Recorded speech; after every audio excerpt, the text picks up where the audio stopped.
오늘 제목은요, 교회는 병원이다. 이러면 벌써 여러분 교회는 어떤 것이다 라는 것을 벌써 무엇을 잡았다? 핵심은 잡았으리라 믿습니다. 오늘은요, 교회는 이 완성된 사람들의 전시장이 아니라 치료받는 사람들이 모이는 병원이다 라는 것이 오늘 말씀의 핵심입니다. 다 같이 하나님 말씀 보기 원합니다. 시작.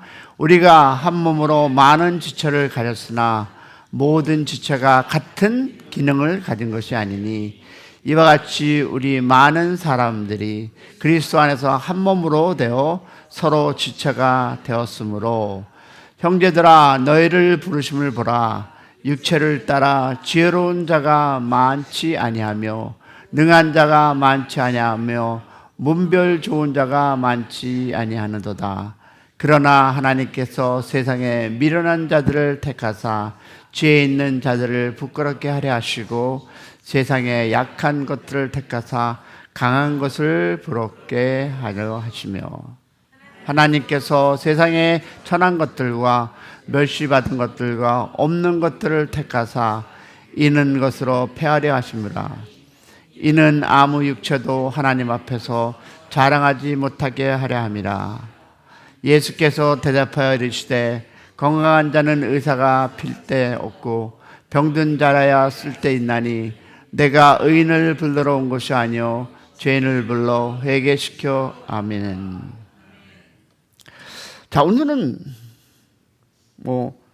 제목만 봐도 교회는 이런 곳이다. 병원은 어떤 사람이 가십니까? 건강한 사람은 병원에 가지 않죠. 근데 교회는 병원인데 왜 그렇게 우린 교회 안에서 이렇게 해라, 저렇게 살아라, 이것이 맞는 것이다. 왜 그럴까요? 우리는 아무 기대 없이 여러분 교회에 오지 않습니다. 여러분이 이 자리에 있는 것도 하나님 은혜지만 우리가 교회를 갔을 때 분명히 우리는 교회에 대한 기대치가 있습니다. 그렇죠?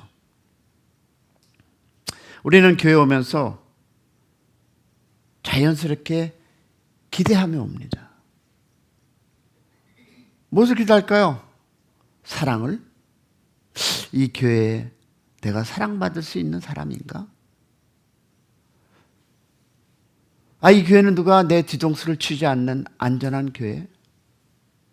그리고 교회에 오는 것은 여러분 이해를 받기 기대하며 옵니다. 자, 이 기대치가 틀린 것은 아닙니다. 우리가 비즈니스를 해도 그렇지 않습니까? 내가 여길 가서 어떤 대접을 받고 어떤 좋은 물건을 살 수 있을까? 가질 수 있을까? 오히려 사람이라면 너무나 정상적인 마음입니다. 문제는 이 기대가 어느 순간부터 은혜를 구하는 마음이 아니라 권리를, 아니 목사님, 아니 집사님, 아니 사모님 왜 이러세요? 무엇인가 권리를 요구하는 기준으로 바뀌기 시작한다는 것입니다. 교회라면 이래야지. 아니 믿는 사람이라면 이 정도는 해야지. 섬긴다고 했으니 알아줘야지.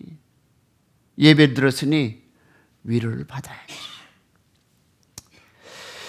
기대가 조용히 기준이 되고 기준이 서로를 재단하는 잣대가 될 때 우리는 예배를 드리면서 누구를 볼까요? 사람을 봅니다.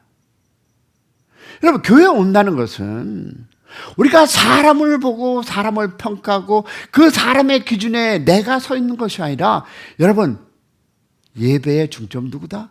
하나님 만나는 것. 믿으시면 아멘. 그런데 왜 우리는 그럴까요? 섬기면서도 계산은 둘째 두고 반응을 개선합니다. 아니 내가 이렇게 섬겼는데, 그러나 그 상대의 반응을 우린 기대합니다. 방문하면서도 마음을 다스리지 않으려 우리는 거리를 둡니다. 그리고 그 기준이 채워지지 않는 순간 우리는 뭐라고 얘기합니까? 교회가 왜 이래?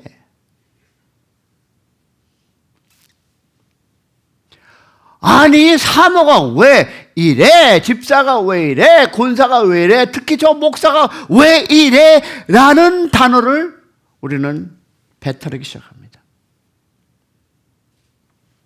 그때부터 실망은 단순한 감정이 아니라 교회를 해석하는 렌즈가 된다는 것입니다.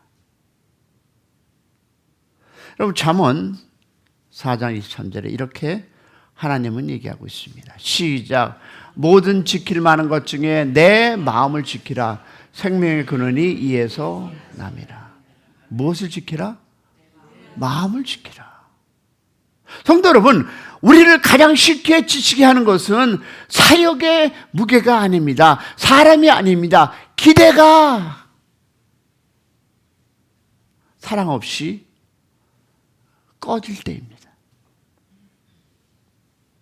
여러분, 교회는 완성된 사람들의 모임이 아니라 여전히 어떤 사람이 치유받는 증인이, 사람들이 함께 예배드리는 자리가 바로 교회입니다. 그런데 우리는 완성품을 상대로부터 기대합니다. 너는 그렇지 않으면서. 여러분, 로마서 15장 7절에 이렇게 하겠죠. 자, 다 같이 볼까요? 시작. 그러므로 그리스도께서 우리를 받아 하나님께 영광을 돌린과 같이 너희도 서로 받으라.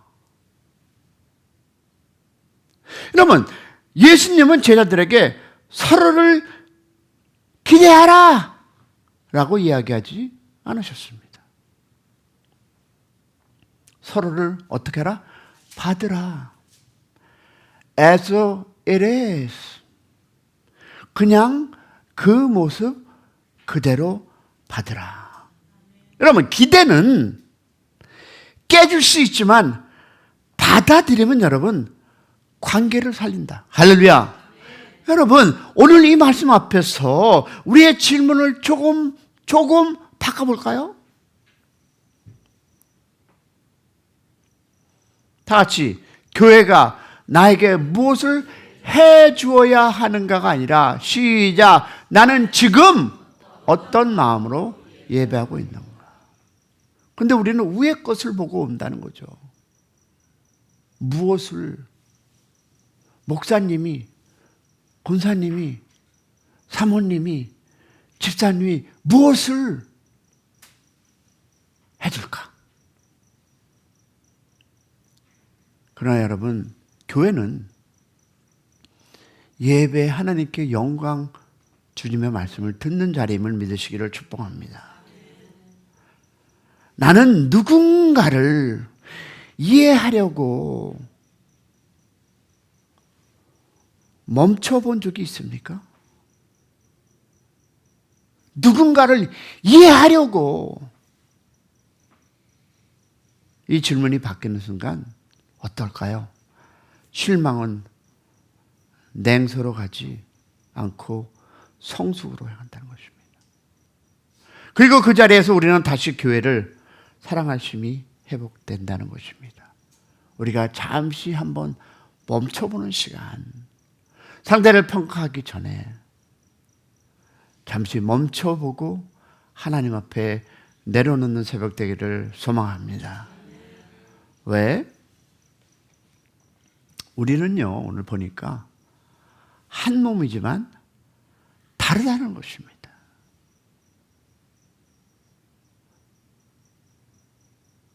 다 같이 시작. 우리가 한 몸에 많은 지체를 가졌으나 모든 지체가 같은 기능을 가진 것이 아니니라. 사도 즉 바울은 교회를 같은 사람들이 모이는 곳이라고 말하지 않습니다. 다른 사람들이 한 몸으로 이루는 곳이라고 말하고 있습니다. 어머님들, 여러분의 자녀가 여러분과 똑같으십니까? 왜 다릅니까? 그러면 교회는 어떻습니까? 다른 사람들이 모여서 한 몸으로 이루는 곳인데 왜 그렇게 말이 많고 왜 그렇게 불평이 많고 너는 못하고 나는 이러는데 라고 왜 얘기하십니까? 여러분, 저는 책망하고자 하는 것이 아니라 왜 그래야 할까요? 우리가 제자의 삶을 위해서 여러분이 그렇다는 뜻이 아니라 그렇기 때문에 우리는 다른 사람이 모였다는 것을 인정하자는 것입니다. 틀리다는 것을 우리가 우리의 마음에 가지고 간다면 그럴 수 있다라는 결론이 나오지 않을까요? 근데 왜 우리는 똑같은 사람이 되기를 원하십니까?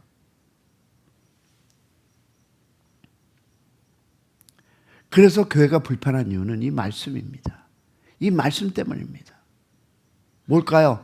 우리는 다르고 그 다른 속에서 함께 자라야 하기 때문에 우리는 힘들고 어렵고 좌절함이 있고 우리는 평가한다는 것입니다. 그러나 우리가 다르다는 것을 인정한다면, 여러분의 자녀와 나가 다른 것을 인정한다면 어떻습니까? 기도하며 성공하길 바라지 않겠습니까? 자, 그러면 왜 다른가? 왜 하나님의 사람들이 다른가? 여러분, 오늘 두 번째 보니까 하나님이 부르신 사람들은, 이 성경 말씀을 보니까 하나님은 잘 준비된 사람을 부르지 않았어요. 여러분, 바울은 교회에 모인 사람들을 보면 아주 솔직하게 얘기합니다. 하나님은 처음부터 잘 준비된 사람을 부르지 않았다는 거예요. 여러분, 잘 준비된 사람들 여러분 보면, 특히 국회의원들 제가 요새 보니까 아주 잘났어요. 근데 여러분, 세상적으로 죄 없다고 부르는 사람들? 아니죠. 안 불렀어요. 힘 있고 능력 있다고 평가받는 사람들? 안 불렀어요. 배경과 조건이 탄탄한 사람들? 안 불렀어요. 그럼 우리 원로 목사님 옛날에 잘렸어요, 벌써. 잘난 사람을 부르지 않고 부자 조건이 맞는 사람을 부르지 않았어요. 오히려 어떤 사람? 약한 사람들, 부족한 사람들, 자랑할 것이 많지 않은 사람들을 불렀습니다.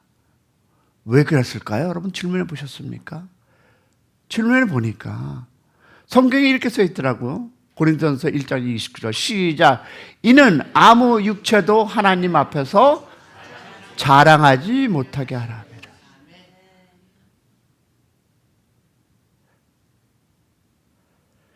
이 말씀은 교회를 문제 없는 사람들의 모임으로 설명하지 않잖아요. 오히려 교회를 하나님의 은혜가 없으면 설 수 없는 사람의 공동체로 설명합니다. 할렐루야. 그러므로 성도 여러분, 교회 안에 연약함이 보이고 부족함이 드러나고 때로는 실망스러운 모습이 보이는 것이 이상한 일이 아닙니다. 그것은 교회가 실패했다는 증거도 아니라 하나님이 여전히 사람을 은혜로 부리고 계산하고 있다는 증거. 믿으시면 아멘. 문제는 교회가 연약한 사람들이 있는가가 아니라 우리가 그 연약함을 은혜로 볼 것인가, 기준으로 판단할 것인가라는 것입니다. 그래서 우리는요, 이 말씀에 다시 한번 우리를 물어봐야 합니다. 나는 지금 교회를 자랑의 자리로 보는가 아니면 은혜의 자리로 보고 있는가? 정말 죄송한 얘기지만 나 이 교회 다녀요 하고 자랑하는 분들, 큰 교회들 무엇일까요? 은혜를 보는 겁니까? 교회를 자랑하는 겁니까? 그렇죠. 그런 분들이 얼마나 많습니까? 저도 가끔씩 자랑하죠. 내가 한국에서 이 큰 교회 자랑이에요. 왜? 나도 좀 봐달라고, 잘났다고. 그러나 우리는 예수 자랑해야 합니다. 할렐루야. 그러므로 성도 여러분, 교회 안에 연약함이 보이는 것이 이상한 일이 아니에요. 제가 웃고자 하나만 여쭤볼게요. 평가하자는 뜻은 아닙니다. 그럼 우리는 샘 목사를 어떤 사람으로 생각하며 함께하고 있습니까? 대답하지 마세요.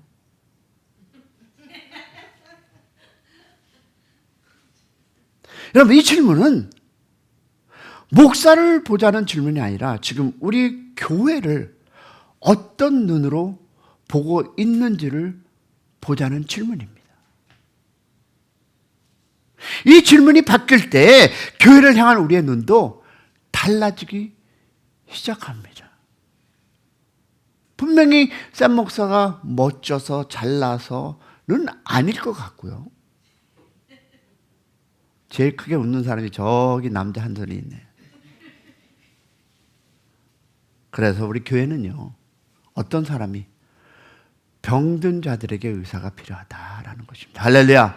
그런 교회가 되기를 축복합니다. 왜냐하면 누가복음 5장 31절과 30 시작. 건강한 자에게는 의원이 필요 없고 병든 자라야 쓸 데가 있느니라. 아멘. 여러분, 예수님은 교회를 법정으로 세우지 않으셨습니다. 누가 옳은지 누가 틀린지를 판단하는 자가 아니라 어떻게 세웠다? 병원으로 세웠습니다. 자, 병원 왜 가십니까? 답은 나오지 않습니까? 뭔가 아프고 불편하니까 병원 가지. 멀쩡한 사람이 병원 가십니까? 병원에는 다양한 사람들이 있습니다. 그죠? 미국을 치면 백인도 있고 흑인도 있고 우리 같은 인간도 있고 중국 사람도 있고 차이니스도 있고 뭐 스페니스도 있고 뭐 100몇 개의 그 모든 세상 사람들이 모이는 곳이 병원입니다. 아픈 사람이 있고 회복 중인 사람도 있고 아직 자신이 얼마나 아픈지도 모르는 사람도 있고 그래서 병원은 서로를 향해 이렇게 얘기하죠. 말하지 않습니다. 왜 아직도 낫지 않아? 내가 아냐? 왜 그렇게 아픈 거야? 아니, 알면 내가 병원에 오냐? 대신 치료가 필요하다는 사실을 알아서 전체가 모이는 거 아니겠습니까? 그럼 교회가 그런 사람인데 왜 나는 꼭 의사가 되려고 합니까? 자기가 아프면 의사가 되지 못하면서 자기가 아프면 치료도 자기 자신이 못하면서 왜 우리는 상대가 아프면 왜 꼭 의사가 됩니까? 교회는 증명된 사람만 모이는 것이 아니라 치유가 필요한 사람들이 예수 앞에 모이는 장소. 믿으시면 아멘. 문제는 교회에 아픈 사람이 있는 것이 아닙니다. 문제는 아픈 사람들을 대하는 우리의 태도입니다. 법정이 되면, 다시 말해서 교회가 법정이 되면 사람은 숨고 떠납니다. 병원이 되면 사람은 고백합니다. 예수님의 계신 교회는 사람을 심판하는 곳이 아니라 무엇을 할까요? 치유받는 사람을 살리는 교회. 믿으시면 아멘. 그런 교회, 제자 되는 여러분, 동행하는 여러분 되시기를 축원합니다. 그러면 중요한 것은 뭘까요? 기대를 내려놓을 때 회복은 시작된다는 것입니다. 여러분, 교회를 병원으로 보면 몇 가지가 달라지는데요. 보니까 첫 번째, 완벽을 기대하지 않습니다. 속도를 강요하지 않습니다. 실수 앞에 조금 기다리게 됩니다. 할렐루야. 기대를 내려놓는 것은 교회를 포기하는 것이 아니라 교회를 이해하는 마음이다. 믿으시면 아멘. 그래서 그러면 이것이죠. 나는 어떤 환자인가, 그리고 어떤 보호자인가 라는 단어가 나옵니다. 그러면 이 질문 앞에 사람들에게서 거두고 우리 자신에게 가져옵니다. 뭘요? 지금 나는 어떤 자리에 서 있습니까?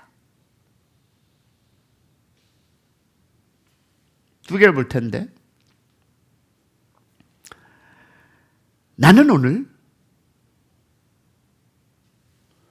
치료가 필요한 환자입니까?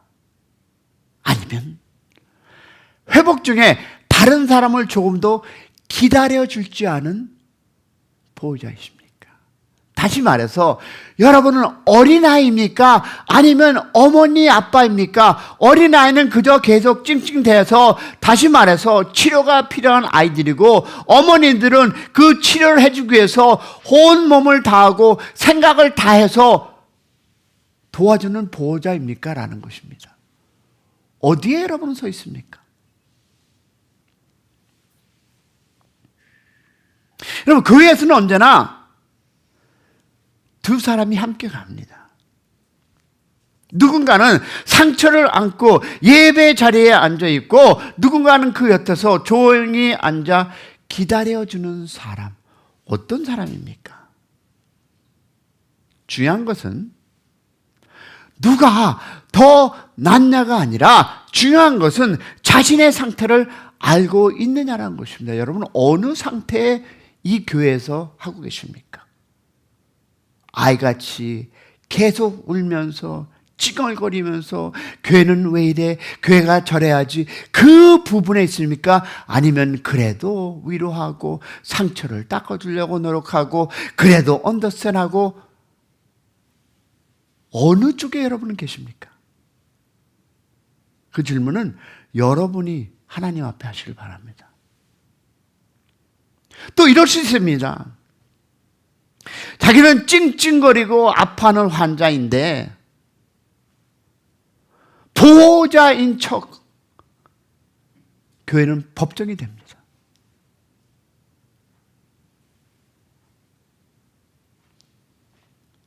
여러분, 환자를 참지 못하면 병원은 무너집니다. 의사가 그 환자를 제대로 치료하지 않으면 그 병원은 무너집니다. 저 의사, 모 의사, 뭐라고 얘기하죠? 뭐 같은 의사라고 얘기합니까? 돌팔이 의사. 그러면 무너집니다. 성도 여러분, 이 역할은 평생 교정되지 않습니다. 어떤 날은 우리가 치료를 받아야 할 사람이고, 어떤 날은 기다려 줄 줄 아는 사람, 그런 사람으로 기대하고 서로 섬기는 그런 교회가 되기를 축복합니다. 그래서 교회는 서로에게 묻지 않습니다. 왜 너는 아직 거기 있어? 오늘은 어디가 아프십니까? 이 질문을 서로에게 던질 수 있을 때 교회는 예수님이 원했던 병원으로 남게 되는, 아프면 다가가서 치유하고, 또 내가 아프면 누군가 나를 치유하고, 그런 교회가 되기를 축복합니다. 비난하거나 손가락질하지 마시고, 너는 왜 그것밖에 안 돼? 라고 하지 마시고, 여러분, 제자는요, 서로를 위하고 서로를 어떻게 제자로서 섬기는 그런 교회 되기를 축복합니다. 그래서 교회를 다시 정의하기 위해서 오늘 이것을 한번 실천했으면 좋겠습니다. 교회를 평가하는 말을 어떻게 하고 멈추고 교회를 위해서 기도하시기를 축복합니다. 그래서 오늘 이렇게 고백해야 합니다. 주님, 이 교회를 고쳐주시옵소서. 주님 먼저 나를 고쳐주시옵소서. 이 기도는 교회를 살리는 기도임을 믿기를 축복합니다. 왜 그럴까요? 교회는요, 우리 교회 치료 중에 있습니다. 교회는 완성되지 않았습니다. 치료 중입니다. 그리고 하나님은 치료 중인 교회를 통해서 우리를 고치고 계심을 믿으시기를 축복합니다. 오늘도 병원 같은 교회 안에서 함께 회복되는 은혜가 있기를 주님의 이름으로 축원합니다.